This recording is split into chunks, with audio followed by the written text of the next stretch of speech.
Jacob Murtaza जी की पुस्तक पुलिसनामा के पिछले एपिसोड में हमने जिस केस स्टडी को लिया था उसका शीर्षक था ई कैसा चालान। इसके तहत हमने जाना कि तकनीक का इस्तेमाल वैसे तो हम अपनी चीजों को आसान करने के लिए करते हैं, सहूलियत के लिए करते हैं, लेकिन कभी कभी किस तरह यही तकनीक जो है हमारे लिए जी का जंजाल बन जाती है।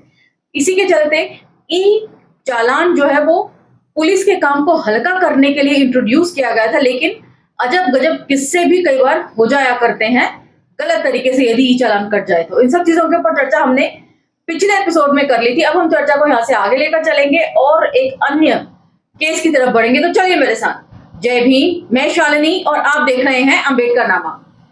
आज के केस का टॉपिक है फुलेसर का भूत।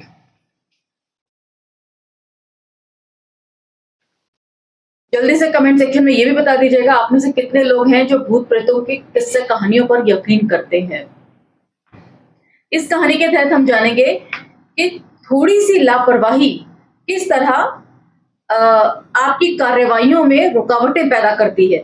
जो लोग पुलिस में जाना चाहते हैं या जो पुलिस एकेडमी में इस वक्त हैं, उनके लिए इस तरह के केसेस जानना मैं समझती हूँ काफी दिलचस्प और ज्ञान की बात रहेगी।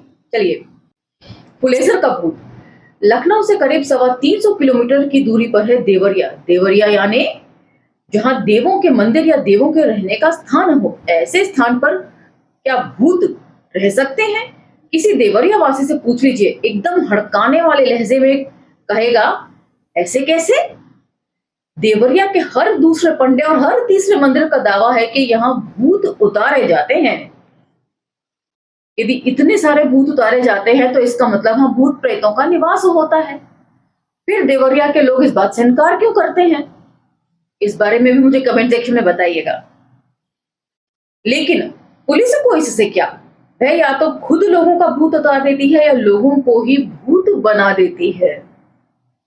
ऐसा ही कारनामा पुलिस ने फुलेसर राजभर के साथ किया। कौन फुलेसर? अरे वही श्रीनगर गांव वाले मेरा भैया। फरवरी 2021 की ही तो बात है। सलेमपुर इलाके से नवलपुर भागलपुर मार्ग पर एक सड़क हादसा हो गया। वक्त रहा होगा यही कोई सुबह के 11 बजे। सर्दियां भले ही पूरी तरह नहीं गई थी, लेकिन सूरज सिर गरमाने लायक आंख फेंकने लगा था। इधर सब कुछ ठीक ही था कि धनौती ढाला के करीब कोई अज्ञात वाहन एक व्यक्ति को कुचलकर भाग गया। हादसे की जगह पर भीड़ जुट गई। इस बीच किसी ने पुलिस को भी फोन कर दिया। बताया गया कि एक व्यक्ति जिसकी उम्र यही कोई 55 वर्ष रही होगी, हादसे में बुरी तरह घायल हो गया है।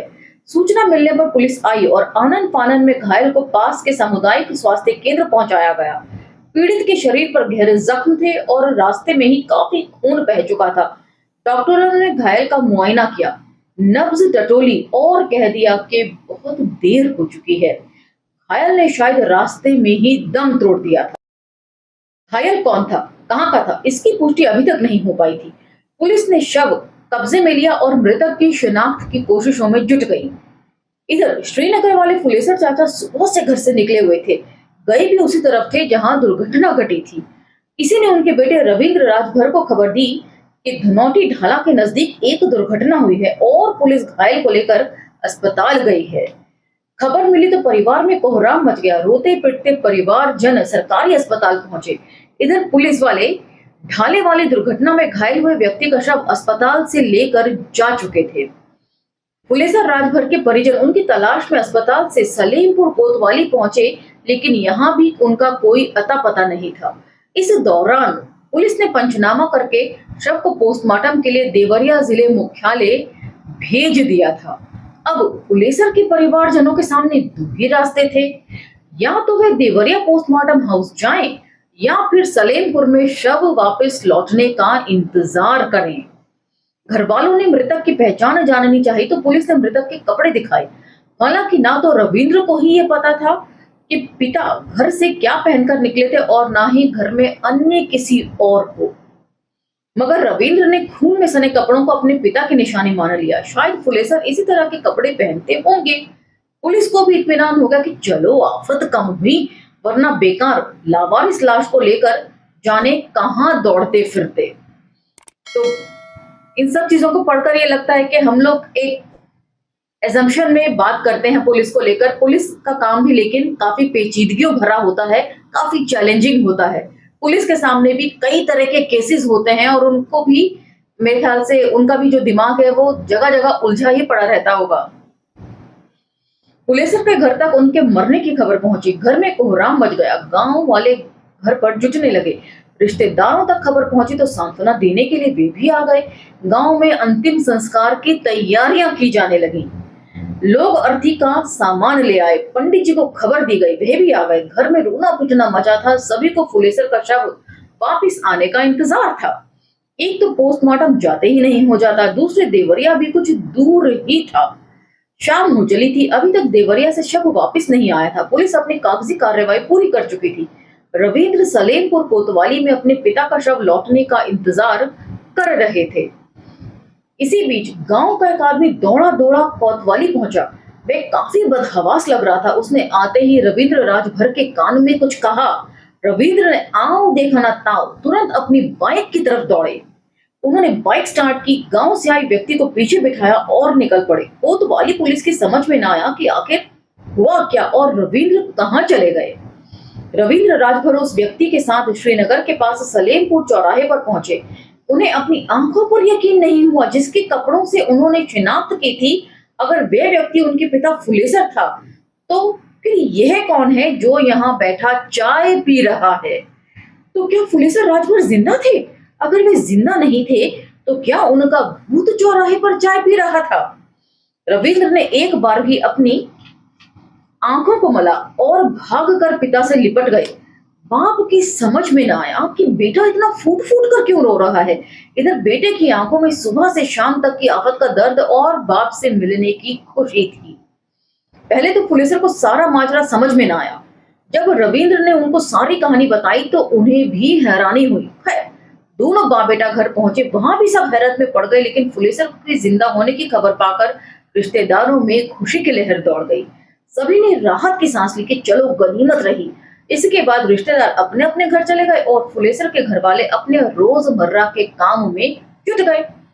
इधर सलेमपुर कोतवाली में पुलिस इस बात से अनजान थी कि जिस व्यक्ति के नाम का पंचनामा भरकर पोस्टमार्टम कराया जा रहा है वह अभी भी जिंदा है। सलेमपुर कोतवाली में तो इस बात पर भी हैरानी थी कि फुलेसर का लड़का बाप पर शव लिए बिना भला कहां भाग गया। जब रविंद्र कुछ देर तक नहीं लौटा तो सलेमपुर पुलिस को चिंता हुई। मलई थाने को फोन करके रविंद्र की खैर खबर ली गई।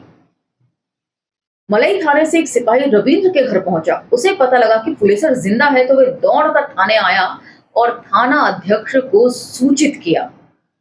यह खबर सलेमपुर कोतवाली को दी गई। वहां हड़कंप मच गया। अगर फुलेसर जिंदा था तो क्या किसी और के शब्द का गलत पंचनामा भरवा लिया गया था? हालांकि इस मामले में पुलिस की ज्यादा गलती नहीं थी। खुद रविंद्र ने कपड़ों के आधार पर शव की शिनाख्त अपने पिता के रूप में की थी, लेकिन अनजाने में ही सही गड़बड़ तो हो गई थी। जैसे तैसे बीच में पोस्टमार्टम रुकवाया गया। बिना पंचनामे के पोस्टमार्टम की कोई वैधता नहीं थी। पुलिस को मिला शव अचानक लावारिस हो गया था। तो ये बात मुझे पहली बार पता चली है। अक्सर हम लोग सुनते हैं कि चीजों का पोस्टमार्टम होता है, लेकिन पोस्टमार्टम के लिए क्या क्या फॉर्मेलिटीज होती हैं ये मैं आज पहली बार समझ पाई हूं। अब पुलिस के सामने नई परेशानी थी। अगर शव फुलेसर का नहीं था तो उसके बेटे ने बेवजह शिनाख्त क्यों की? लेकिन चूक पुलिस से भी हुई थी। अब ये जानिए किस तरह। शव का अंतिम संस्कार तो नहीं हो गया था। पुलिस चाहती तो फुलेसर के बेटे को शव दिखाकर पुष्टि करा सकती थी, जो उसने नहीं किया।